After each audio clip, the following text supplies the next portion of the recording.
Breakup के बाद ये लड़का इतना ज़्यादा दुखी हो जाता है कि अपने लिए एक ऑनलाइन गर्लफ्रेंड बुक कर लेता है, लेकिन जैसा वो सोचता है वैसा कुछ भी नहीं होता। इस 20 साल के कॉलेज में पढ़ने वाले लड़के का नाम काजुया किनोशिता है और ये टोक्यो में अकेला रहता है। एक दिन अचानक से उसकी गर्लफ्रेंड उसके साथ ब्रेकअप कर लेती है और बताती है कि वो अब किसी और से प्यार करती है। ये सुनने के बाद उसे बहुत गहरा सदमा लगता है। इस तरह से 20 मझदार में छोड़े जाने की वजह से वो बहुत ज़्यादा दुखी हो जाता है और अपने रूम में बैठकर रोता है। वो उसकी पहली गर्लफ्रेंड थी और उसने सिर्फ 1 महीने में उसे छोड़ दिया। उसने उसके साथ अपनी नज़दीकियाँ बढ़ाने की भी खूब कोशिश करी थी, जैसे कि उसका हाथ पकड़ना, लेकिन उसकी हर कोशिश नाकाम हो गई। उसे सोशल मीडिया पर भी सर्च करता है, लेकिन अब तक उसने उसे हर जगह से ब्लॉक कर दिया था। फ़ोन स्क्रॉल करते करते उसे ऑनलाइन एक ऐप मिलता है। वो ऐप ये दावा करता है कि वो जापान की सबसे पॉपुलर गर्लफ्रेंड एंडिंग साइट है। उसे उसमें थोड़ा इंटरेस्ट आने लगता है, इसलिए वो साइट में आगे की तरफ स्क्रॉल करता है कि तभी उसके सामने मिजुहारा चिजुरू करके एक नाम आता है। उसके डिस्क्रिप्शन में लिखा हुआ था कि वो उनकी सबसे प्योर और हाई क्लास गर्लफ्रेंड है। ये देखते ही उसे फ़ौरन बुक कर लेता है। अगली सुबह वो रोड के किनारे अपनी रेंट की हुई गर्लफ्रेंड के आने का इंतजार कर रहा होता है। वो सोच ही रहा होता है कि वो पक्का बदसूरत दिखती होगी, लेकिन जैसे ही वो उसके सामने आती है उसकी खूबसूरती को देखकर उस पर लट्टू हो जाता है। वो एक कैफ़े में जाकर बैठते हैं और कुछ देर एक दूसरे के बारे में बात करते हैं। वो अपनी डेट की शुरुआत एक एक्वेरियम से करते हैं, जिसमें असल में मिजुहारा पहली बार आई थी। उन लोगों के बाहर आते वक्त रात हो चुकी थी और काजुया से छोड़ने जाता है और इसी तरह उसकी पहली डेट एंड हो जाती है। जब वो घर वापस आता है तो फ़ौरन चिजुहारा की प्रोफाइल खोलकर उसके रिव्यूज़ को चेक करता है, जहाँ पर उसको बहुत सारे नेगेटिव रिव्यूज़ मिलते हैं। दोस्तों, क्या आपको पता है कि हम हमारे भारत में भी गर्लफ्रेंड रेंट कर सकते हैं, वो भी फ्री में। बस एक दिक्कत है, जैसे ही आपकी नींद टूटेगी वो आपको छोड़कर चली जाएगी। खैर, इधर काजुया उन सारे रिव्यूज़ को पढ़कर बहुत ज़्यादा बौरा जाता है, क्योंकि उसे वो सब असली लग रहा था। उसे इस बात पर विश्वास नहीं हो पा रहा था कि वो उसके झांसे में आ गया। वो दोबारा से उसको रेंट करता है और कैफ़े में मिलकर उसको उसकी फ़ीस देता है। वो फिर से एक्वेरियम जाते हैं, जहाँ पर काजुया उस पर गुस्से से भड़क जाता है और रोने लगता है, इसलिए वो उसे वहाँ से बाहर ले जाती है। असल में उसे ये सोचकर गुस्सा आया था कि वो अलग अलग लोगों को डेट कैसे कर सकती है, जबकि वो उनसे प्यार तक नहीं करती। वो उस पर इतना बचकाना बर्ताव करने के लिए चिल्लाने लगती है और बोलती है कि उसी ने तो उसको रेंट किया था, वो अपनी मर्जी से तो आई नहीं थी। बीच में काजुया को एक कॉल आती है कि उसकी दादी अचानक बेहोश हो गई हैं।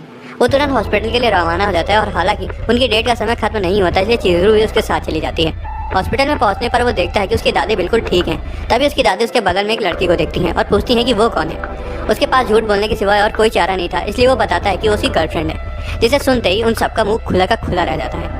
अब मिजुहारा का तो काम ही था, इसलिए वो खुद को इंट्रोड्यूस करते हुए ये कंफर्म करती है कि वो उसकी गर्लफ्रेंड है।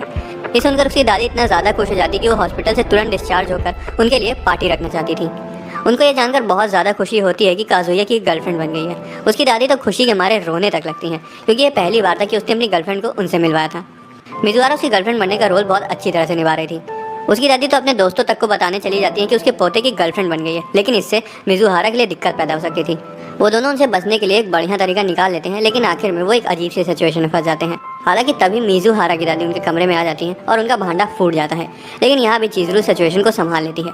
असल में काजुया और चिजुरू की दादी दोस्त थी और ये जानने के बाद कि उनके पोती पोते भी एक दूसरे के साथ हैं, वो बहुत ज़्यादा खुश हो जाती हैं। चिजुरू काजुया से कहती है कि उनके लिए सबसे अच्छा यही होगा कि उन्हें बता दें कि उनका ब्रेकअप हो चुका है। काजुया की दादी की दिली ख्वाहिश थी कि उनके मरने से पहले उनका पोता किसी अच्छी सी लड़की को ढूंढ ले, और उनके मरने से पहले उनकी इस इच्छा को पूरा करना चाहता था।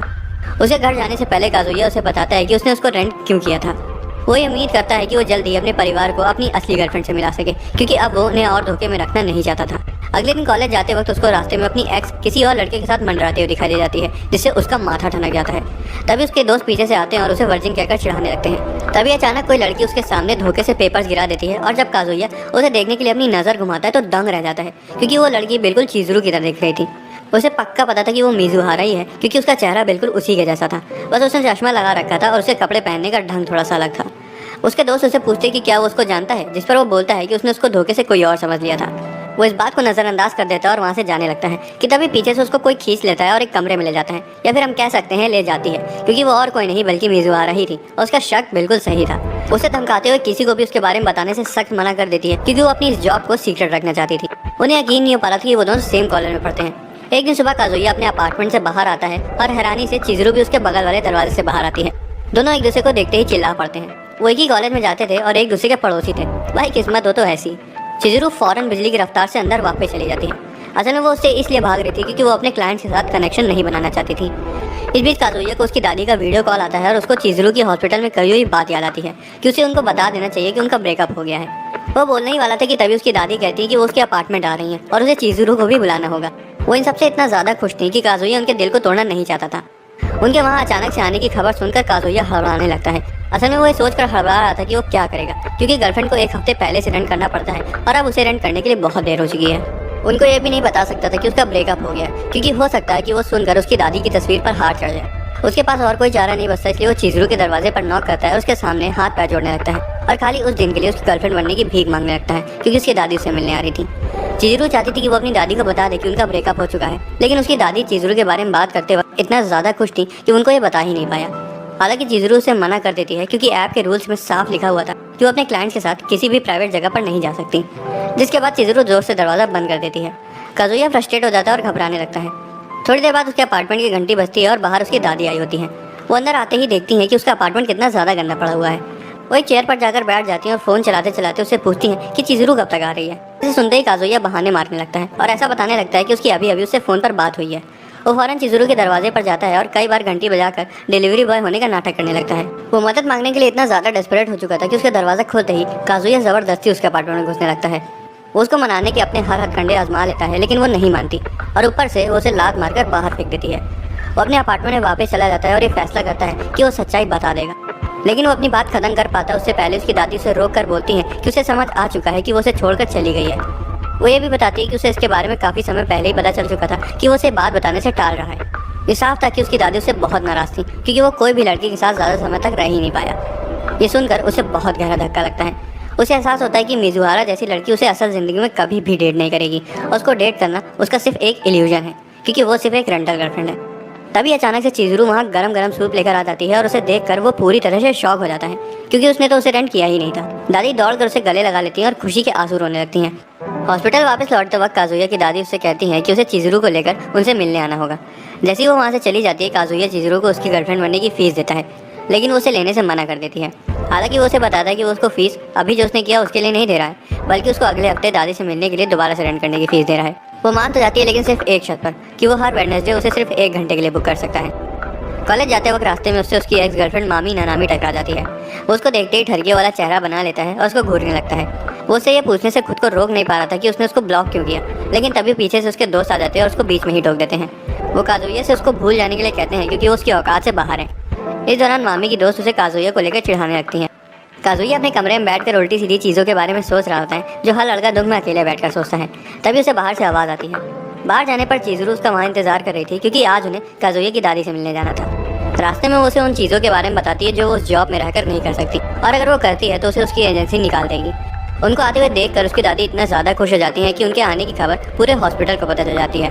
वहाँ से वापस लौटते वक्त रास्ते में उन्हें काजुया के दोस्त मिल जाते हैं।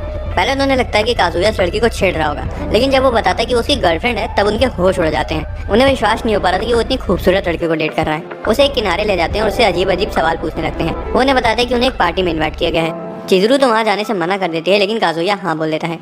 जब वो वहाँ पहुँचते हैं तब वो मामी, जो कि उसकी एक्स गर्लफ्रेंड थी, उसको वहाँ देखकर काजुया शॉक हो जाता है। अपनी एक्स के साथ एक ही टेबल शेयर करने की वजह से वो बहुत ही ऑकवर्ड सिचुएशन में फंस चुका था। हालांकि कुछ ही देर में मामी वहाँ के माहौल को थोड़ा ठीक कर देती है। काजुया को जानकर दुख होता है कि मामी तो उसे इतनी जल्दी भूल गई, तो वहीं दूसरी तरफ वो अभी तक उसकी याद में टिश्यू पेपर बर्बाद करता है। काजुया जब वॉशरूम से वापस आता है तो देखता है कि मामी और चिजरू के बीच में बहस शुरू हो गई है। मामी काजुया के बारे में काफ़ी एम्बैरेसिंग चीज़ें बता रही थी, जिसे सुनकर चिजरू को गुस्सा आ जाता है। वहाँ का माहौल गर्मा जाता है और चिजरू उठकर वहाँ से चली जाती है। काजुया को काफ़ी बुरा लगता है, क्योंकि चिजरू तो उसके खातिर ही बोल रही थी, लेकिन उसका साथ देने के बजाय वो मामी की बातों को सही बताने लगा। वो इतना ज़्यादा दुखी था कि वो बीच ही रास्ते में रुक जाता है, और तभी अचानक से मामी वहाँ आकर उसे घर जाने में मदद करने लगती है। यही नहीं, वो तो उसे अपने घर तक इन्वाइट कर लेती है, जिसे सुनकर काजुया को विश्वास नहीं हो पा रहा था कि ये क्या हो रहा है। हालांकि बदकिस्मती से तभी मामी को उसके भाई का मैसेज आता है कि आज उसके दोस्त घर पर आ रहे हैं, जिस वजह से वो वहाँ नहीं जा सकते। ये काजुया के लिए बहुत दुखद खबर थी, क्योंकि उसे उसके कमरे में जाने का बहुत मन था। हालांकि उसके इन्विटेशन की वजह से उसे लगता है कि उसे दोबारा से साथ आने के लिए इशारे दे रही है। तभी उसे ख्याल आता है कि वो उसे क्यों नहीं बुला लेता। वो उस ख्याल को फ़ौरन अपने मन से उतार देता है और वहाँ से भाग जाता है, लेकिन मामी उसका पीछा करती है। काजुया ये नहीं समझ पा रहा था कि वो उसके साथ इतने अच्छे से पेश क्यों आ रही है, क्योंकि कुछ ही देर पहले वो उसकी बुराई करते थक नहीं रही थी। हालांकि वो इन सब बातों को किनारे लगाकर उसे अपने घर चलने के लिए पूछ ही लेता है। काजुया तुरंत ही डिफेंसिव मोड में चला जाता है और उसे समझ आता है कि उसने मामी को वापस जीतने के लिए अनजाने में चिजरू को हट कर दिया। मामी उसके सिर को सहलाने लगती है, सोच कर कि वो अभी नशे में है। वो उसके सामने चिजरू के बारे में बुरा भला कहने लगती है और खुद के पास वापस बुलाने के इशारे देने लगती है। लेकिन वो तब हैरान हो जाती है जब काजुया चिजरू की तरफदारी करने लगता है। वो कहता है कि वो उसको अभी भी पसंद करता है, लेकिन वो चिजरू के खिलाफ एक शब्द भी नहीं सुन सकता। जैसे ही काजुया को समझ आता है कि उसने अभी क्या कह दिया, वो तुरंत खड़ा होता है और वहाँ से भाग जाता है, और जो उसने वहाँ पर बोला उसे उसका पछतावा होने लगता है। उसे लगने लगता है कि अब तक तो मामी उसे नफरत करने लगी होगी। वो चिजरू को देखने के लिए बेताब था, क्योंकि वो उसे माफ़ी मांगना चाहता था। उसे बहुत बुरा लग रहा था क्योंकि वो उसे ऐसी चीज़ें करने पर मजबूर कर रहा था जो उसे नहीं करनी थी। उसे पता था कि वो उसकी शक्ल भी नहीं देखना चाहती होगी, लेकिन तभी उसे उसकी पैरों की आवाज़ आती है और वो उसके बगल में आकर खड़ी हो जाती है। वो चिज़ुरू से माफ़ी मांगता है, लेकिन वो कहती है कि वो गुस्सा नहीं है क्योंकि वो तो सिर्फ एक रेंटल गर्लफ्रेंड है। वो उससे पूछती है कि क्या उसकी और उसके एक्स के बीच बात बनी, जिस पर वो बोलता है कि नहीं। उसे हर चीज़ के लिए माफ़ी मांगता है और रोते हुए तहे दिल से सॉरी बोलता है। खुशकिस्मती से वो उसकी बात समझ जाती है और उसे सलाह देती है। उसके हिसाब से कुछ रातें ऐसी होती हैं जिसमें अगर तुम्हारे साथ कोई ना हो तो तुमको मरने का मन करेगा, और कुछ अलविदाओं का दर्द से दोबारा मिलने से ठीक हो सकता है। उसके मुंह से ये बात सुनकर काजुया फूट फूट कर रोने लगता है। एक दिन काजुया अपने दोस्तों के साथ बीच पर जा रहा था, जिसमें मामी और उसके दोस्त भी शामिल थे। काजुया थोड़ा कंफ्यूज था कि उन्होंने उसको क्यों बुलाया, क्योंकि उसे तो लग रहा था कि जो उसने मामी से उस रात बोला था उसके बाद से वो उसे नफरत करने लगी है। लेकिन उसके दोस्त बताते कि मामी ही चाहती थी कि वो और चिज़ुरू भी वहाँ है। वो उन बातों के बारे में सोचता है जो रात में चिज़ुरू ने उससे कही थी। कुछ देर बाद वो अपने होटल पर पहुंच जाते हैं। लड़की को अपने स्विम सूट पहनने को कहा जाता है ताकि वो स्विमिंग करने जा सके। तभी काजुया और मामी का आई कांटेक्ट हो जाता है और काजुया शर्माने लगता है। काजुया ये जानना चाहता था कि वो आखिर चाहती क्या है, क्योंकि वो उसके साथ दोबारा से रिलेशनशिप में आने के लिए बहुत ही ज़्यादा बेताब था ताकि वो गर्लफ्रेंड रेंट करना बंद कर सके। मामी उसके और बाकी सबके सामने बहुत अच्छे से पेश आ रही थी, लेकिन उसको ये नहीं पता था कि वो पीठ पीछे उसके और चिज़ुरू के बारे में ऑनलाइन बहुत गंदी गंदी पोस्ट डाल रही थी। हमें ये भी पता चलता है कि चिज़ुरू भी अपने दोस्तों के साथ उसी जगह पर वेकेशन के लिए आई है। काजुया के दोस्त तो बीच पर मज़े कर रहे थे, लेकिन वो बैठकर अपने फ़ोन में ये सर्च कर रहा था कि वो अपनी एक्स को वापस कैसे पा सकता है। तभी अचानक से मामी अपना स्विम सूट पहनकर वहाँ आ जाती है, जिसे देखकर काजुया बहुत ज़्यादा शर्मा जाता है। वो दोनों वहाँ बैठकर बातें करते हैं। मामी बार बार उन यादों के बारे में बात करे जा रही थी जो उन्होंने साथ में बिताई थी, और वो ऐसा दिखा रही थी कि वो उसके साथ ब्रेकअप करने के बाद पछता रही है। अब उसको तो ये नहीं पता था कि चिज़ुरू सिर्फ एक रेंटल गर्लफ्रेंड है। काजुया उसको सच बताने वाला था कि तभी उसे पीछे से किसी लड़की की आवाज़ आती है। वो देखता है कि वो लड़की और कोई नहीं बल्कि चिज़ुरू है, जो कि अपने यूजुअल कपड़ों से अलग तरह के कपड़े पहनी हुई थी। वो दोनों एक दूसरे को वहाँ देखकर बहुत ज़्यादा नर्वस हो जाते हैं। इसी बीच मामी काजुया से उसकी गर्लफ्रेंड के बारे में पूछने लगती है, लेकिन खुशकिस्मती से उसी वक्त काजुया के दोस्त उसे बुला लेते हैं और वो उनके पास चला जाता है। उसके बाद वो फ़ौरन बाथरूम में चला जाता है और खुशी के मारे रोने लगता है। वो मामी को उसकी गर्लफ्रेंड की सच्चाई के बारे में बताना चाहता था। तभी अचानक से दरवाज़ा खुलता है, क्योंकि इचिनो से धोखे से उसे गर्शुम समझकर वहाँ आ गई थी। काजुया तुरंत उसको पकड़ लेता है और अंदर खींच लेता है, जिस वजह से वो गुस्सा हो जाती है, क्योंकि उन्होंने पहले से ये तय किया था कि जब भी वो कॉलेज के लोगों के साथ होगी तब वो उसे बात नहीं करेगा। वो उसे पूछता है कि वो उसी बीच पर क्यों आए जिस पर वो आया है। उन लोगों की बातचीत चली रही होती कि तभी उन्हें बाहर से मामी की आवाज़ आती है। दोनों हड़बड़ाने लगते हैं, क्योंकि अगर मामी ने उन्हें एक साथ वहाँ देख लिया तो हालात को कुछ अलग समझ लेगी। काजुया पहले बाहर जाता है और झूठ बोलकर उसे वहाँ से ले जाने की कोशिश करता है, लेकिन उसका झूठ वो तुरंत पकड़ लेती है। जब वो दरवाज़ा खोलने लगती है तब वो घबराने लगता है, लेकिन वो उसे खोलती उससे पहले ही अंदर से चिज़ुरू से खोल देती है और बाहर आ जाती है। चिज़ुरू ने उतनी देर में सोच लिया था कि बाकियों की नज़रों में तो वो काजुया की गर्लफ्रेंड है, इसलिए उन्हें कोई कुछ नहीं कहेगा, और वैसा ही होता भी है। दूसरी तरफ मामी जल बुन जाती है और फिर से एक कोने में जाकर काजुया चिज़ुरू की अपने प्राइवेट सोशल मीडिया अकाउंट से बुराई करने लगती है। काजुया और चिज़ुरू के पास कोई और चारा नहीं बचा था, इसलिए वो अपना दिखावा जारी रखते हैं। चिज़ुरू की पर्सनैलिटी तो टॉप टायर की थी, तो वहीं काजुया को तो अपने सपने में भी उसको अपनी असली गर्लफ्रेंड के रूप में देख पाना मुश्किल था। सभी लड़के उसे चाहते थे, फिर भी चिज़ुरू को दोबारा से काजुया की गर्लफ्रेंड बनने का नाटक करना पड़ जाता है। वो पानी में तैरते तैरते ये सब सोच ही रहा होता है कि तभी पीछे से मामी उसे आवाज़ लगाकर बुलाती है और बताती है कि उसका ब्रेसलेट कहीं पानी में खो गया है। मौका मिलते ही मामी काजुया को अचानक से किस कर देती है। इसके बाद हमें वो समय दिखाया जाता है जब मामी और काजुया पहली बार मिले थे। वही समय जब उन्होंने एक दूसरे को इंट्रोड्यूस किया था, वही समय जब काजुया ने मामी को प्रपोज किया था, और वही समय जब उसने उसको पहली बार डेट पर चलने के लिए मैसेज किया था। उनकी पहली डेट एक अम्यूजमेंट पार्क में थी, और उनकी पहली किस तब हुई थी जब वो उसे रात में घर छोड़ने जा रहा था, और बीच पर किस करते वक्त उसे उसी की याद आ जाती है। किस के बाद वो गहरे शौक में चला गया था कि ये क्या हुआ। वो अपने दोस्तों के साथ कार्ड्स खेलने वापस लौट जाते हैं, और तभी काजुया को उसकी दादी का कॉल आता है। वो उसे बता दिया कि उन्हें उस हफ्ते हॉस्पिटल से डिस्चार्ज कर दिया जाएगा, क्योंकि उनके सारे हेल्थ चेकअप्स कंप्लीट हो चुके हैं। उसे एक खबर सुनकर खुशी तो होती है, लेकिन साथ ही में उसे गिल्ट भी महसूस होता है, क्योंकि इतने समय से वो चिज़ुरू के साथ की अपनी रिलेशनशिप के बारे में सच ना बताकर उनको धोखा दे रहा था। वो टेबल पर वापस आ जाता है और वो इस बारे में बात कर रहे थे कि चिज़ुरू कितनी अमीर है, क्योंकि कुछ समय पहले काजुया ने उनसे झूठ बोला था। वो किसी दिन उसके घर जाने का प्लान बना रहे थे, तो वहीं दूसरी तरफ काजुया ये सोच रहा था कि वो सबको सच कैसे बताएं। आखिरकार वो हिम्मत जुटाकर खड़ा हो जाता है और सबसे बोलता है कि वो ब्रेकअप करने के बारे में सोच रहे हैं। चिज़ुरू की अमीर नीति को वो सीधा ही बोल देगा, और देखने से साफ था कि उस पर भी कुछ तो असर पड़ा है। अचानक से उसका दोस्त उसके चेहरे पर मुक्का मार देता है, इसलिए काजुया भी उसे वापस से मुक्का मार देता है। उन दोनों की लड़ाई काफ़ी ज़्यादा बढ़ जाती है और दोनों एक दूसरे का मुंह तोड़ने में जुट जाते हैं। कोई भी उन्हें नहीं रोक पाता। असल में उसके दोस्त ने ये गौर किया था कि चिज़ुरू के साथ रिलेशनशिप होने के बावजूद वो पीठ पीछे मामी पर फिदा हो चुका था। उसने इसलिए उसको मुक्का मारा क्योंकि उसे लग रहा था कि वो लड़कियों की भावनाओं के साथ खेल रहा है और जानबूझकर ये सब कर रहा है। वो तो इतना ज़्यादा गुस्से में था कि वो मामी से भी ये साफ बोल देता है कि उसे उस लड़के को दोबारा से इशारे नहीं देने चाहिए जिसको हाल ही में उसने छोड़ दिया था। वो चिज़ुरू को वहाँ से जाने के लिए कहते हैं, क्योंकि माहौल काफ़ी गर्मा गर्मी का हो चुका था। काजुया भी वहाँ से चला जाता है और कीबे की कई बातें उसको दिल पर लग जाती हैं। चिजुरू उसे दिलासा देते हुए कहती है कि उसने कुछ भी गलत नहीं किया क्योंकि उसके दोस्तों को असल कहानी पता ही नहीं थी। अब उसने उन्हें तो बता दिया कि उनका ब्रेकअप हो चुका है और अब बस उसकी दादी को बताना बचा है जो इस हफ्ते डिस्चार्ज होने वाली थी। काजुया उसे उस दिन के लिए बुक कर लेता है और कुछ देर बातचीत करने के बाद वो अपने घर चली जाती है। हालांकि उसे अभी भी ये नहीं समझ आ रहा था कि वो अपने कपड़े वापस कैसे लेने जाए क्योंकि अभी भी वो चेंजिंग रूम में ही पड़े हुए थे। तभी पीछे से कीबे वहाँ आ जाता है और उससे कुछ देर अकेले में बात करने के लिए पूछता है। इस दौरान काजुया अकेले टहलते हुए उन सब चीज़ों के बारे में सोच रहा था जो उसने अभी तक चिजुरू के साथ की थी। तभी उसे चिजुरू और कीबे बातें करते मिलते हैं जिसे देखकर वो शॉक हो जाता है। उसे कीबे की बातें याद आती हैं और वो इस कंक्लूजन पर आता है कि वो शायद उसे डेट के लिए पूछने वाला है। दूसरी तरफ कीबे चिजुरू को काजुया के बारे में बता रहा था और काजुया छुपकर उनकी सारी बातें सुन रहा था। कीबे बताता है कि उसको उस वक्त यकीन नहीं हुआ था जब काजुया ने बताया था कि वो उसकी जितनी सुंदर लड़की को डेट कर रहा है, जबकि वो पहले कई लड़कियों से साफ रिजेक्ट हो चुका था। असल में कीबे उसके सामने काजुया के बारे में बुरा भला कह रहा था और काजुया ये सब सुन रहा था। कीबे उसके बारे में बात किए जा रहा था और उस वक्त को याद कर रहा था जब वो ग्रेड स्कूल में थे। वो उस वक्त से जानता था कि काजुया बहुत ज़्यादा ऑप्टिमिस्टिक टाइप का लड़का है। कीबे उसको काफ़ी समय तक एडवाइस के साथ ज्ञान देते जा रहा था। उसके हिसाब से जब हम असलियत को अपना लेते हैं तब हम सपने देखना छोड़ देते हैं और अंदर से खत्म हो जाते हैं। वो बताता है कि जब चिजुरू ने पब में काजुया की साइड ली थी तब उसे लग रहा था कि उसके दोस्त को आखिरकार ऐसी लड़की मिल गई है जो उसकी पॉजिटिव साइड को भी पहचानती है। जैसा काजुया सोच रहा था उसका बिल्कुल उल्टा कीबे उसकी भलाई चाहता था, जिस वजह से वो चिजुरू से काजुया को एक और मौका देने को कहता है क्योंकि वो बुरा लड़का नहीं है। वो पीठ पीछे अपने दोस्त की तरफदारी कर रहा था। वो उसको फेरी की 2 टिकट देता है ताकि वो और काजुया एक साथ समय बिताकर अपने बीच की गलतफहमी को दूर कर सकें। दूसरी तरफ काजुया झाड़ियों के पीछे बैठा रो रहा होता है कि तभी एक कुत्ता उसे देखकर भौंकने लगता है, जिस वजह से वो दोनों भी उसे देख लेते हैं। चिजुरू उसको फेरी का दूसरा टिकट देते हुए बोलती है कि कीबे के इतना सब कहने के बाद वो उसे मना नहीं कर पाई, जिसके बाद वो एक आखिरी बार एक साथ फेरी पर जाने का फैसला करते हैं। फेरी पर वो उसको मामी के साथ दोबारा से रिलेशनशिप में आने के लिए पुश करती है क्योंकि वो उसे अभी भी पसंद करता था। उसे ये नहीं समझ आ रहा था कि वो उसका शुक्रिया अदा कैसे करे क्योंकि उसने उसको मामी से दोबारा पूछने के लिए काफ़ी मोटिवेट किया था। वो उसके पास जाता है और वो सब बता देता है जो वो सुनना चाहती थी। दूसरी तरफ चिजुरू की तबीयत कुछ ठीक नहीं लग रही थी।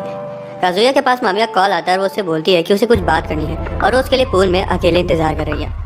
अचानक से एक लड़की पानी में गिर जाती है और वो और कोई नहीं बल्कि चिजुरू थी। काजुया अभी भी मामी से बात कर रहा था ये ना जानते हुए कि चिजुरू पानी में गिर चुकी है। हालांकि जैसे ही उसे पता चलता है कि जो लड़की पानी में गिरी है वो चिजुरू है, वो तुरंत बिना कुछ सोचे अपने फ़ोन को फेंक देता है और रेलिंग की तरफ दौड़ते हुए जाता है और उस पर चढ़कर सीधा पानी में कूद जाता है। उस वक्त उसके दिमाग में सिर्फ यही चल रहा था कि उसे चिजुरू को किसी भी हालत में बचाना है। ना तो उसे अपने फ़ोन की चिंता थी और ना तो उसे ये याद था कि उसे मामी से मिलना था। वो चिजुरू को बचाने के लिए पानी की गहराई तक चला जाता है। उसको होश खोते हुए देखकर वो और भी तेज़ी से नीचे जाने लगा। हालांकि वो उसके लिए सिर्फ एक रेंडल गर्लफ्रेंड थी जिसे वो चाह कर भी प्यार नहीं कर सकता था, लेकिन वो उसको ऐसे बीच समुद्र में डूब कर मरने के लिए नहीं छोड़ सकता था। खुशकिस्मती से वो उसका हाथ थाम लेता है और उसे पानी से बाहर ले आता है। जैसी उसकी आंखें खुलती है वो खुद को बीच पर पाती है। उसे वहाँ बगल में काजुया भी बेहोश पड़ा मिलता है। तभी उसे धुंधला धुंधला याद आता है कि वो उसे बचाने के लिए पानी में कूद दिया था। उसे बहुत बुरा लगता है क्योंकि उसने अपने क्लाइंट की जान खतरे में डाल दी थी। वो उसे जगाने की कोशिश करती है लेकिन वो हिल भी नहीं रहा था, इसलिए वो घबराने लगती है। उसे पहले तो लग रहा था कि वो नाटक कर रहा है, लेकिन वो सच में थोड़ा सा भी नहीं हिल रहा था। दूर दूर तक किसी इंसान का नामो निशान नहीं था, इसलिए उसे लगता है कि मदद के लिए चिल्लाने से कुछ नहीं होने वाला। वो उसको जगाने के लिए CPR भी देती और वो अभी भी बहुत ज़्यादा घबराई हुई थी। वो खुद को कोस रही थी और गुस्सा भी थी क्योंकि वो तो उसकी असली गर्लफ्रेंड भी नहीं थी, फिर भी उसने उसको बचाने के लिए अपनी जान खतरे में डाल दी। तभी अचानक से थोड़ी देर बाद काजुया थोड़ा सा हिलना शुरू कर देता है, जिसे देखकर उसकी जान में जान आती है। उसे वो सभी चीज़ें याद आने लगती हैं जो बाकी लोगों ने काजुया को लेकर कही थी। इस दौरान बीच पर उस एक्सीडेंट की वजह से हफरा तफरी मची हुई थी। कीबे लोगों को उस एक्सीडेंट के बारे में बात करते हुए सुन लेता है और जब उसे पता चलता है कि वो लड़का ऑरेंज टी-शर्ट पहने हुआ था तब वो बहुत ज़्यादा घबरा जाता है। दूसरी तरफ मामी को भी उसकी चिंता होने लगी थी। काजुया को थोड़ा सा होश आता है और वो सोचने लगता है कि मरने के बाद वो जन्नत में आ चुका है। तभी चिजुरू उसे माउथ टू माउथ CPR देती है, जिससे काजुया जाग जाता है और उसे समझ आता है कि चिजुरू ने अपने होठों से उसके होठों को छुआ है। तभी पीछे से 20 गार्ड्स वहाँ आ जाते हैं और उन्हें बचा लेते हैं। वो पहले तो उन दोनों को इतना बड़ा रिस्क लेने के लिए अच्छी डांट लगाते हैं और उनके दोस्त भी खूब तसल्ली से उनकी क्लास लेते हैं। उसे मामी से बात करना भी टालना पड़ा क्योंकि उस रात उसे हॉस्पिटल में रुकना पड़ जाता है। काजुया तो ये सुनकर दंग रह जाता है जब चिजुरू सबसे बताती है कि उसकी गर्लफ्रेंड है, जिस वजह से उसने पानी में कूद कर कुछ गलत नहीं किया। कीबे भी ये जानकर खुश हो जाता है कि उन्होंने ब्रेकअप वाली बात खत्म कर दी। हॉस्पिटल में चिजुरू को वो पल याद आता है जब काजुया उसे बचाने के लिए पानी में कूदा था और वो ये दावे के साथ कह सकती थी कि उसको बचाते वक्त काजुया को सच में उसकी चिंता हो रही थी। अगली सुबह काजुया को हॉस्पिटल से डिस्चार्ज कर दिया जाता है और उसके दोस्त बाहर से लेने आते हैं। वो फ़ौरन मामी के पास उससे बात करने जाता है, लेकिन वो उसकी बात सुनने से पहले ही विंडो बंद कर देती है। उसे घर छोड़ने के बाद कीबे उसे चिजुरू के साथ हमेशा रहने की सलाह देता है, फिर चाहे जो हो जाए। लेकिन उसे अभी भी ब्रेकअप की पड़ी हुई थी। ये सुनकर कीबे उसे फिर से मुक्का चढ़ देता है, लेकिन उसे पता था कि जिसके लिए वो अपनी ज़िंदगी खतरे में डाल सकता है वो उसको इतनी आसानी से नहीं छोड़ेगा, क्योंकि इसे ही तो प्यार कहते हैं। इधर काजुया को पता था कि चिजुरू उसके लिए कुछ भी फीलिंग्स नहीं रखती है, जिस वजह से यही सही होगा कि वो उससे बातचीत बंद कर दे। वो उसके बारे में सोच रहा होता है और तभी चिजुरू वहाँ आ जाती है। वो उसके पास जाता है और एक और बार उससे माफ़ी मांगता है। वो उसे अगले हफ्ते के लिए पहले से बुक कर चुका था।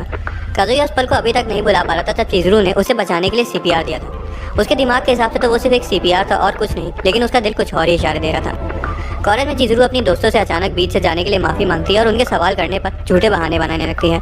पहले जब वो उसके आसपास रहती थी तब वो इस तरह से ऑकवर्ड नहीं होता था जैसे वो अब होने लगा है। वो अपने अंदर ही अंदर खुद से लड़ रहा था और ये मानना ही नहीं चाहता था कि वो असल में चिज़ुरू के लिए कैसा महसूस करता है। एक दिन दादी उसे हॉस्पिटल ले जाती है जहाँ वो चिज़ुरू की दादी को देखकर शॉक हो जाता है। वो इधर उधर देखने लगता है और किसी को ढूंढने लगता है। जी हाँ, बिल्कुल वो चिज़ुरू को ही ढूंढ रहा था। असल में उनकी डिस्चार्ज ट्रिप से उनके पोते पोती को साथ लाने के लिए थी। वो उन दोनों से पूछे बिना उन्हें एक ही रूम दे देते हैं। ये साफ था कि उनकी दादियाँ चाहती थी कि वो दोनों साथ रहें और शादी कर लें।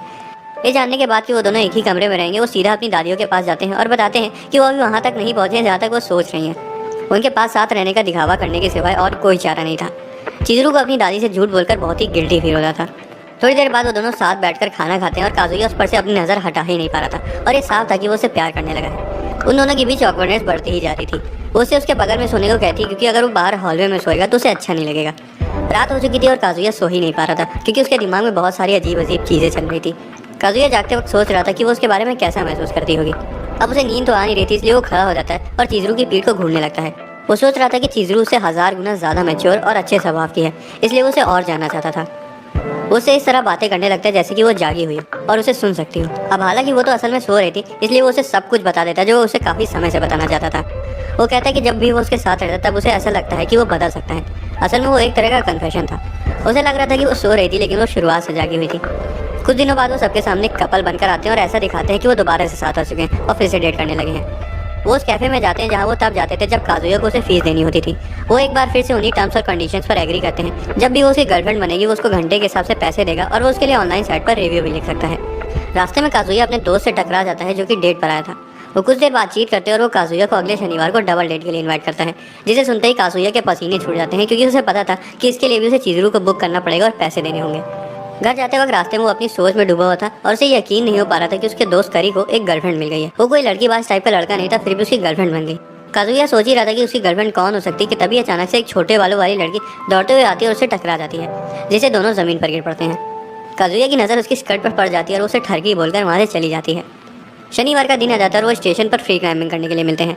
काजुया को तो अभी तक यकीन नहीं हो पा रहा था कि उसके दोस्त की एक गर्लफ्रेंड है, तो वहीं वो एक रेंटल गर्लफ्रेंड लेकर आया है। करी अपने साथ एक छोटे बालों वाली लड़की को लेकर आया होता है, जिसे देखकर काजुया को याद आता है कि तो वही लड़की है जो उसे उस दिन रास्ते में टकराई थी। वो अपना नाम शाराशिना युका बताती है और वो भी चिज़ुरू की तरह ही सुंदर दिखती थी। काजुया उसकी खूबसूरती को देखता रह जाता है, जिस वजह से चिज़ुरू उसे घूरने लगती है। करी उन्हें दिखाता है कि फ्री क्लाइंबिंग कैसे की जाती है और लड़कियां ये देखकर उसके लिए तालियां बजाने लगती हैं। अब चिज़ुरू की बारी थी।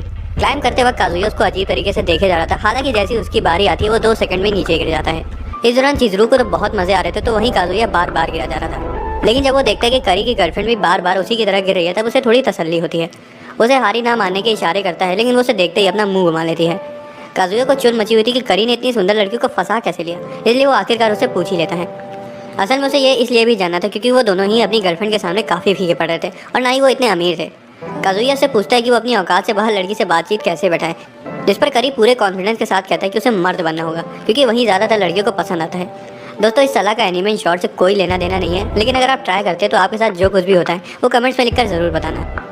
काजुया जानता था कि मर्दानगी दिखाना उसके बस से बाहर है। तभी चिज़ुरू उसके पास आती है और पूछती है कि वो इतना उदास क्यों बैठा है।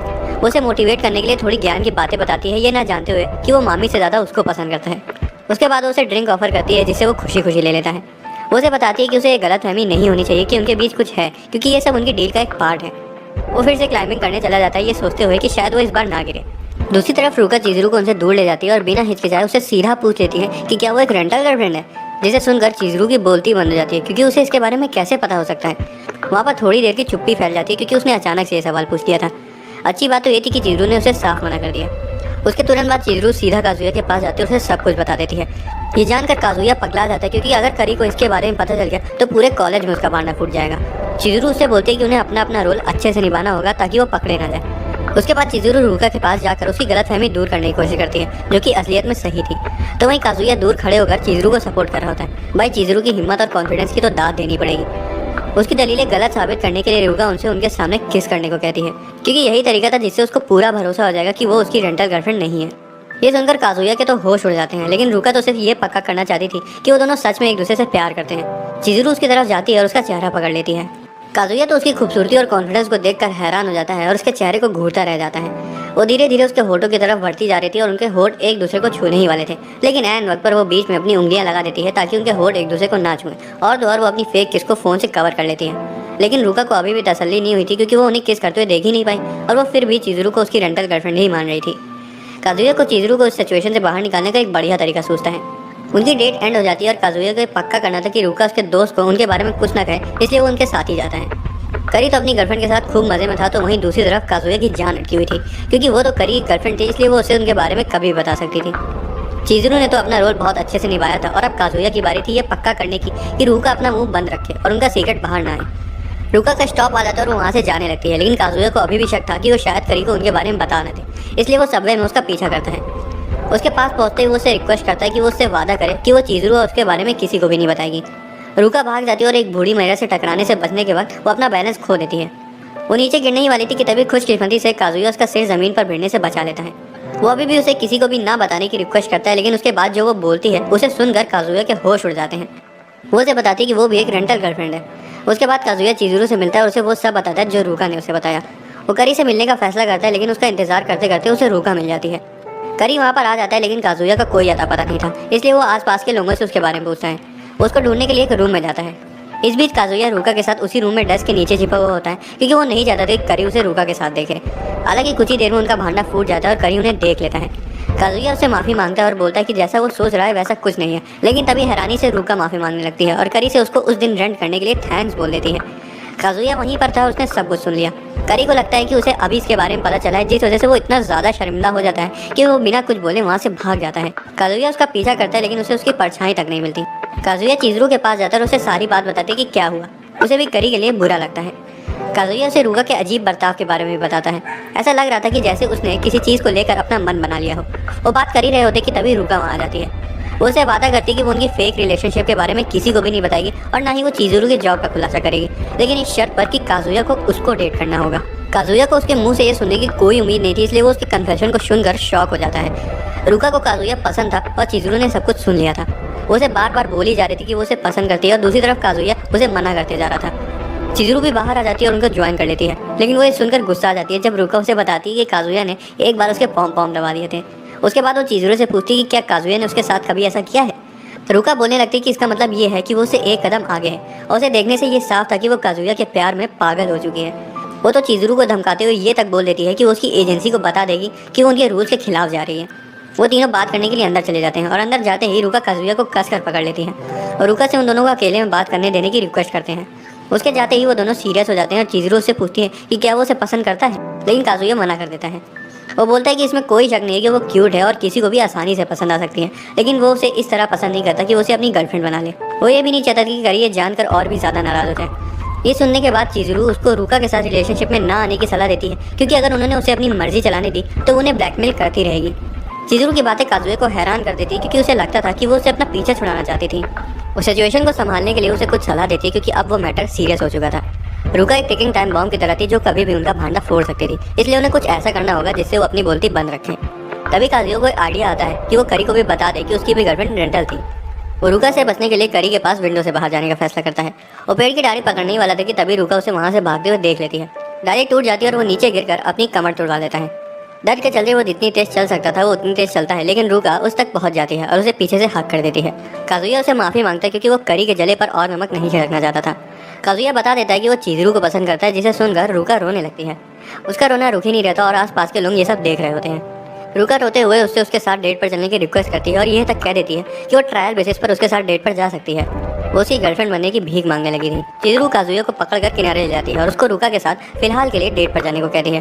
काजुया कंफ्यूज हो जाता है क्योंकि उसने अभी कुछ समय पहले इसका पूरा उल्टा करने को कहा था। चिजुरू तो सिर्फ इतना चाहती थी कि उसकी जॉब के बारे में किसी और को ना पता चले। दूसरी तरफ रुका का रो रो कर बुरा हाल हो चुका था। आखिर में काजुया चिजुरू की सलाह मान लेता है और उसको डेट करने के लिए राजी हो जाता है। रुका हर समय उसको मैसेज करती रहती थी, लेकिन वो सिर्फ कुछ ही शब्दों में उसका रिप्लाई करता था। चिजुरू की कही हुई बातों को मानकर वो उसे आधी अधूरी तरीके से डेट करना शुरू कर देता है। इस बीच उसका चिजुरू से मिलना जुलना पूरी तरह से बंद हो जाता है। सर्दियों का मौसम आने वाला था और उसकी छुट्टियां भी शुरू होने वाली थी। वो अभी भी रुका की शर्तें मान रहा था, जैसे कि उसके हर ट्वीट को लाइक करना, दिन में 2 बार उसे कॉल करना और कभी भी उसके मैसेज को सीन पर ना छोड़ना। और अगर उसने ऐसा नहीं किया तो क्या पता वो उसका भांडा फोड़ दे। उसे जबरदस्ती ये सब करना पड़ रहा था और वो अभी भी इस बात को लेकर नाराज था कि चिज़ुरू ने उसे रुका को डेट करने के लिए क्यों कहा था। कॉलेज जाते वक्त काजुया रुका को खुद से दूर रखने की कुछ तरकीबों के बारे में सोच रहा होता है कि तभी अचानक से रुका कैंपस में आ जाती है। काजुया घबराने लगता है कि कहीं कोई उसे और रुका को एक साथ न देख ले। रुका तो उसे चिपकी रहती है और हर जगह उसका पीछा करती रहती है। वो काजुया को अगले सैटरडे उसके साथ मूवी देखने के लिए इन्वाइट करती है। उसके इतने प्यार से पूछने पर वो उसे मना नहीं कर पाता और हाँ बोल देता है। तभी हम देखते हैं कि चिज़ुरू दूर से ये सब देख रही होती है। बीच में चिज़ुरू के दोस्त आकर उसे टोक देती हैं और पैजामा पार्टी के लिए इन्वाइट करती हैं, लेकिन चिज़ुरू मना कर देती है क्योंकि उसके क्रिसमस के लिए कुछ और ही प्लान्स थे। काजुया अभी भी रुका से दूर रहने की तरकीबें निकाल रहा था। ये साफ था कि रुका उसके साथ क्रिसमस बिताना चाहती थी, लेकिन काजुया को चिज़ुरू के साथ क्रिसमस बिताना था। वो अभी से चिज़ुरू के साथ क्रिसमस मनाने की सोचने लगता है। वो तुरंत उठकर बैठ जाता है और क्रिसमस ईव के लिए चिज़ुरू को बुक करने का फैसला कर लेता है, लेकिन उसे पता चलता है कि उस दिन किसी और ही ने उसको बुक कर लिया है। चिज़ुरू काफ़ी ज़्यादा पॉपुलर थी, इसलिए यह होना कोई बड़ी बात नहीं थी। वो सोचता है कि वो इस तरह की जॉब में क्यों आई होगी। ये तो नहीं हो सकता कि वो पैसों के लिए सब कर रही हो, कि वो इतने पैसे बना भी नहीं पा रही थी। क्रिसमस आ जाता है और वो अकेले बाहर कुछ सामान खरीदने आया होता है। तभी उसे रास्ते में चिज़ुरू दौड़ते हुए दिखाई दे जाती है। वो फौरन एक पेड़ के पीछे जाकर छिप जाता है और देखता है कि वो किसी लड़के से मिल रही है। पता नहीं क्यों उसको उनको देखने की हिम्मत नहीं हो रही थी। उसके मन में उस लड़के को लेकर अलग अलग ख्याल आने लगते हैं। उससे वो देखा नहीं जा पा रहा था, लेकिन फिर भी वो हिम्मत जुटाकर उन्हें देख लेता है। कुछ सेकंड्स में ये बॉयफ्रेंड वाले ख्याल उसके दिमाग पर हावी हो जाते हैं और उसकी पॉजिटिव साइड बाहर आने लगती है। वो ये नहीं चाहता था कि उसका कोई बॉयफ्रेंड हो। वो छिप छिप कर उनका पीछा करने लगता है और पीछा करते करते एक मूवी थिएटर तक पहुंच जाता है। मूवी देखने के बाद वो एक दूसरे के लिए गिफ्ट लेने चले जाते हैं। काजुया अब तक पूरी तरह से जल भुन चुका था क्योंकि उसने अभी तक चिज़ुरू को इतना खुश कभी नहीं देखा था। उसे इस तरह देखकर उसके दिल में चुभन होने लगी थी। वो उन्हें पूरे दिन पागलों की तरह फॉलो कर रहा था, इसलिए वो थोड़ा सा ब्रेक लेने के लिए वॉशरूम चला जाता है। तभी अचानक से उसके बगल में वही लड़का आकर खड़ा हो जाता है जो चिज़ुरू के साथ था। वो किसी से फ़ोन पर बात कर रहा था और वो चिज़ुरू के बारे में बात कर रहे थे। ये सुनकर काजुया के दिमाग के घोड़े दौड़ने लगते हैं। काजुया बाहर तक उनका पीछा करता है, लेकिन वो तब खुद को नहीं रोक पाता जब वो लड़का और चिज़ुरू किस करने वाले होते हैं। वो बीच में कूद कर उन्हें रोक देता है। चिज़ुरू उसे देख लेती है और उससे पूछती है कि वो वहाँ क्या कर रहा है। असल में चिज़ुरू एक एक्ट्रेस का एक्ट परफॉर्म कर रही थी और वो लड़का सिर्फ एक को एक्टर था। काजुया ने पूरी सिचुएशन को गलत समझ लिया और अब उसको इस चीज़ का पछतावा हो रहा है। वो बोलती है कि उसके काम में टांग अड़ाने वाला वो कौन होता है। काजुया को समझ आ जाता है कि वो उससे एक पूरी अलग ही दुनिया में रहती है। थोड़ी देर बाद चिज़ुरू वापस आती है और उसे एक गिफ्ट देती है। वो एक फ़ोन कवर था। वो उसकी तरफ से उस फेरी वाले इंसिडेंट के लिए उससे माफ़ी मांगने का एक तरीका था। काजुया रोने लगता है क्योंकि पहली बार था कि किसी लड़की ने उसे क्रिसमस पर गिफ्ट दिया था। कुछ दिनों बाद हम काजुया को एक वर्कर यूनिफॉर्म में काम करते हुए देखते हैं। असल में उसे एक पार्ट टाइम जॉब मिल चुकी थी। घर पर वो चिज़ुरू से फ़ोन कवर को पाकर बहुत ज़्यादा खुश था। उसे बहुत स्पेशल फील हो रहा था क्योंकि उसे लग रहा था कि वही खाली अकेला लड़का है जिसने चिज़ुरू को रेंट किया और उसने उसे गिफ्ट दिया।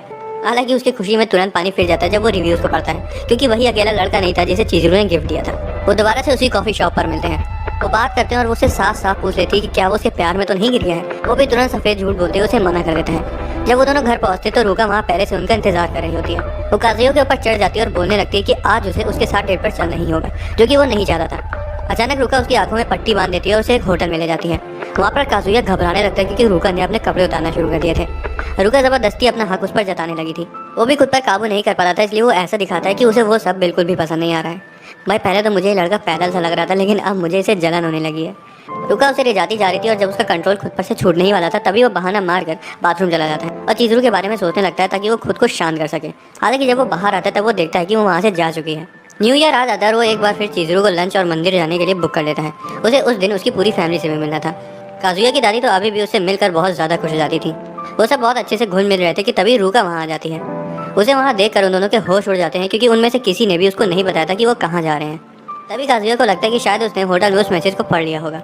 रुका काजुया की दादी का दिल जीतने की पूरी कोशिश कर रही थी, लेकिन फिर भी वो चिज़ुरू को उनके दिल से निकालने में नाकामयाब रही। वो रेस्टोरेंट में घुसने ही वाले थे कि तभी रुका सभी को बता देती है कि वो काजुया की गर्लफ्रेंड है। काजुया चिज़ुरू उसकी बातों को जैसे जैसे टाल देते हैं, लेकिन फिर भी वो जिद पर अड़ जाती है। ये सुनकर काजुया की दादी गुस्से से आग बबूला हो जाती है क्योंकि उन्हें लग रहा था कि काजुया उनकी पसंदीदा चिज़ुरू को धोखा दे रहा है। चिज़ुरू और रुका वॉशरूम चली जाती है और बहस करने लगती हैं। रुका इस बात से गुस्सा थी कि उन दोनों की अभी तक इतनी हिम्मत नहीं हुई कि वो दोनों सच बताकर एक दूसरे से रिश्ता तोड़ दें।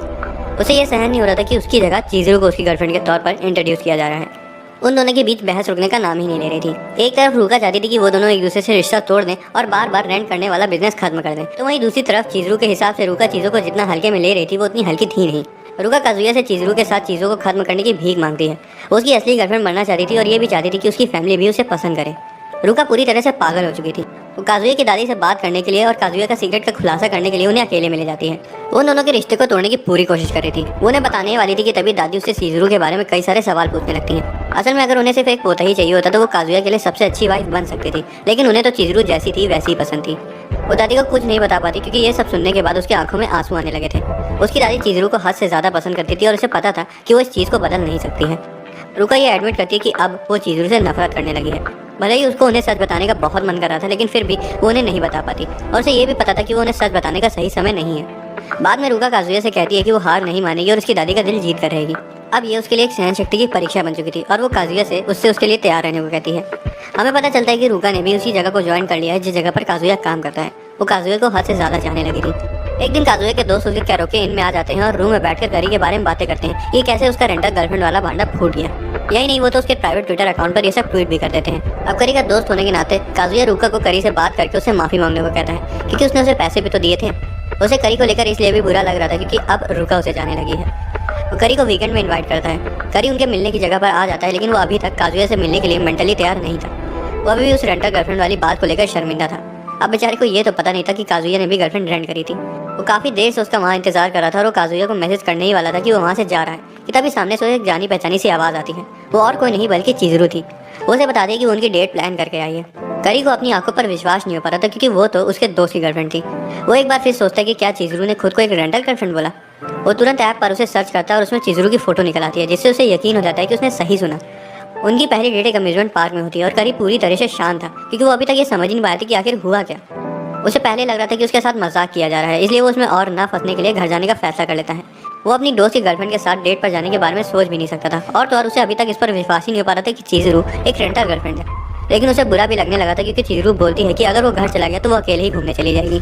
उसकी मर्दानगी बाहर आ जाती है और वो सोचता है कि वो एक सुंदर लड़की को अकेले पार्क में कैसे टहलने दे सकता है।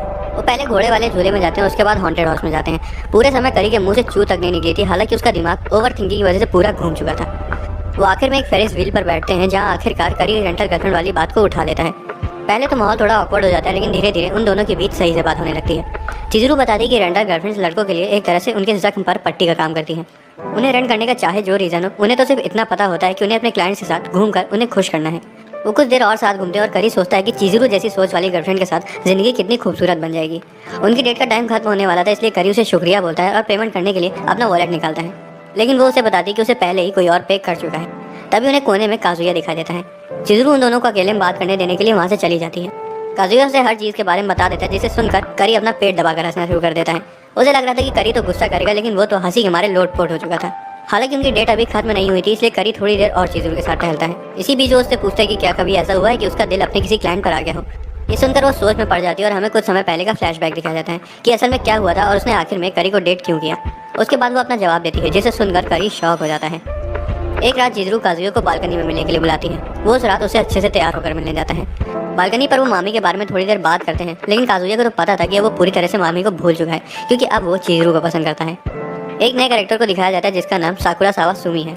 वो कॉलेज की फर्स्ट ईयर की स्टूडेंट है और वो भी एक रेंटल गर्लफ्रेंड है। वो अपने बारे में बताती है कि वो डेली कॉलेज जाती है और उसे हफ्ते में लगभग 2 बार की बुकिंग्स मिल जाती हैं। वो सिर्फ एक लड़की को अपना आइडल मानती है और उसी की तरह बनना चाहती है, और वो थी चिजरू, जो कि फिलहाल नंबर 1 रैंक पर थी। वो उसे कॉफ़ी शॉप पर मिलती है और चिजरू उसे उनकी जॉब को लेकर कुछ एडवाइस देती है। चिजरू काजुया से सुमी को डेट करने के लिए फेवर मांगती ताकि सुमी का कॉन्फिडेंस बढ़ सके। वो स्टेशन पर मिलते हैं और काजुया को जितनी उम्मीद थी वो उससे भी ज़्यादा शर्मिली थी। उसे कंफर्टेबल फील कराने की कोशिश करता है, लेकिन बेचारी शर्म के मारे एक शब्द तक नहीं बोल पाती। वो बॉलिंग करने जाते हैं, लेकिन सुमी वहाँ पर भी पहली बार गई थी, इसलिए वो बॉल डालते वक्त गिर जाती है। उसके बाद काजुया से ड्रिंक ऑफर करता है और पूछता है कि वो क्या पीना पसंद करेगी, लेकिन यहाँ अभी उसे कोई जवाब नहीं मिलता। काजुया सोचता है कि चिजरू सुमी को ये सब कैसे सिखाती होगी। उसके पास वापस लौटने ही वाला होता है कि तभी वो देखता है कि कुछ लड़कों ने सुमी को घेर कर उसके साथ बदसलूकी करना शुरू कर दिया है। सुमी बिल्कुल भी कंफर्टेबल नहीं थी। खुशकिस्मती से काजुया हीरो की तरह आकर सुमी का हाथ पकड़कर उसे वहाँ से ले जाता है। हालांकि जब वो एलिवेटर में घुस रहे होते हैं तब पीछे से मामी उन्हें देख लेती है। ये देखने के बाद उसके चेहरे पर जलन साफ दिखाई दे रही थी। भाई मेरे हिसाब से तो काजुया का सारा रेंटल गर्लफ्रेंड पर लगाया हुआ पैसा वसूल हो गया। इस दौरान सुमी हिम्मत जुटा लेती है और काजुया का हाथ पकड़ लेती है, जो कि उसके लिए एक बड़ा अचीवमेंट था। काजुया उसे और भी तरह तरह की चीज़ें करवाता है, यहाँ तक कि वो उसके लिए अपनी नाक तक तोड़वा लेता है।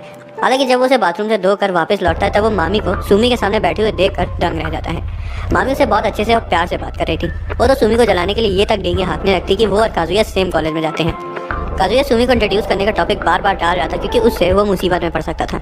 अब उसे ये तो नहीं बता सकता था कि उसने उसे रेंट किया है, और उसे ये भी नहीं बता सकता था कि वो उसकी गर्लफ्रेंड है, क्योंकि उससे मामी को लगता है कि वो चिजरू को धोखा दे रहा है। मामी उसे पूछती कि क्या चिजरू को उसके बारे में पता है। मामी सोचती कि वो चिजरू जैसी खूबसूरत लड़की को चीट कैसे कर सकता है। दिन के ढलने के साथ उनकी डेट भी खत्म हो जाती है। वो डेट उसके लिए काफ़ी बड़ी सिरदर्दी थी, लेकिन उसे मज़ा भी आया। कम से कम वो अपने क्लाइंट के साथ बात करना और उसका हाथ पकड़ना तो सीख गई, अब बस उसे कुछ और पड़ाव पार करने होंगे।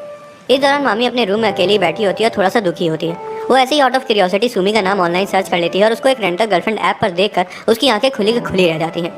एक दिन काजुया, कीबे और करी एक साथ टहल रहे होते हैं और लड़कियों के साथ के अपने सभी एक्सपीरियंसेस के बारे में बातचीत कर रहे होते हैं। तभी काजुया को चिजरू अपने क्लाइंट के साथ रोड क्रॉस करते हुए दिखाई दे जाती है।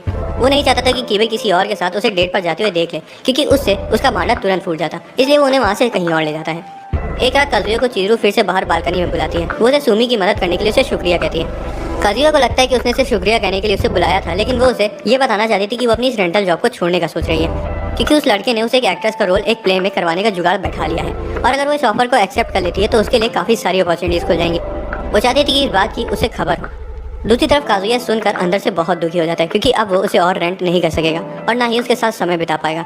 वो उसे बताती कि वो जब तक अपनी जॉब नहीं छोड़ेगी तब तक वो उसकी गर्लफ्रेंड बनती रहेगी। एक सुबह चिजरू अपने एक क्लाइंट के साथ मिलने का इंतजार कर रही होती है, तभी उसे काजुया की दादी का मैसेज आता है। उसे उसकी दादी के बारे में सोचकर दुख होता है, क्योंकि अब तक उसका उनके साथ थोड़ा जुड़ाव सा हो गया था। हालांकि जब समय आएगा तब उसे उनको भी छोड़ना होगा।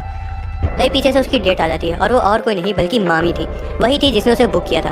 दूसरी तरफ रूका काजुया के साथ बाहर घूमने जाता है। वो उसे शॉपिंग कराने ले जाता है और काजुया उसको देखकर उसकी तारीफ करने से खुद को रोक नहीं पा रहा था। वो उसी तरह की गर्लफ्रेंड थी जिसके हम जैसे लड़के खाली सपने देख पाते हैं, लेकिन काजुया उसे वो प्यार नहीं दे पा रहा था जो वो डिजर्व करती थी। वो उसे कुछ कहने ही वाला था कि तभी वो मामी और चिजरू को एक साथ देख लेता है। अब उन दोनों का भांडा फूट चुका था।